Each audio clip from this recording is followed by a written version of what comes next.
I want to show you this little beauty here. The 2 annas India postage stamp, issued in 1937 during King George VI's reign and celebrating India's proud postal history. Now when we take a closer look at it, this around the edge here is all just standard fare when it comes to its design. The denomination is at the bottom right, 2 annas, and the profile of George VI is there facing left. And along the top we have the text India Postage. But it's the main central image which is really fascinating to me. It shows the image of a Dak runner. He's carrying a bag on his back, has a spear in his hand, and looks as though he's walking through the Indian terrain.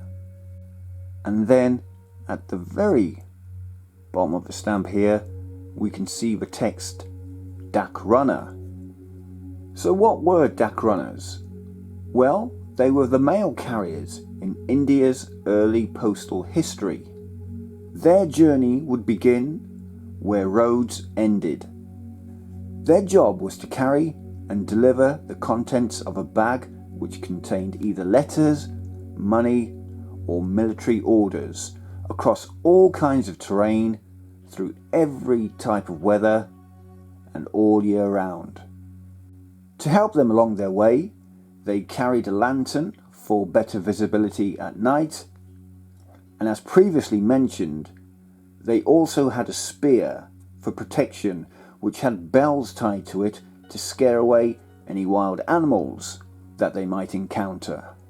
These mailbags were carried by runners at intervals of 8 miles, and the Dak runners were apparently the embodiment of service before self, encountering all sorts of risks and dangers. There are reported cases of runners being taken by tigers, drowning in swollen rivers, and being bitten by venomous snakes.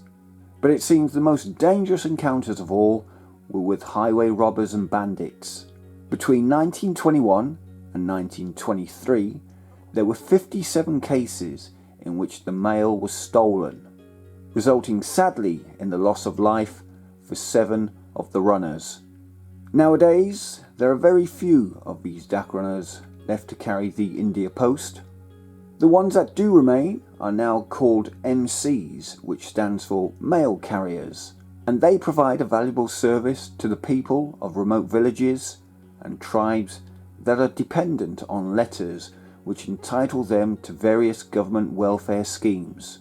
And these mail carriers are also called upon to read out letters to the illiterate addressees. There were another 7 large pictorial issues of these stamps, each with a different design, celebrating the different modes of transport for carrying the mail in India over the ensuing years. Anyway, if you're interested in the value of the stamp, well, it's minimal, I'm afraid, just a few pence. But the real value for me has been the enjoyment I got from researching this little stamp. It's been a great learning experience. I never knew about Dak runners before, and I think they did an amazing job. And for those remaining few that still do carry and deliver the mail in this way, well, I take my hat off to you guys. Okay, that's it for this one. I really enjoyed it, and I hope you have too.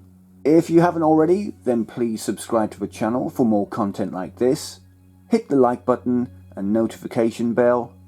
And until the next video, bye for now.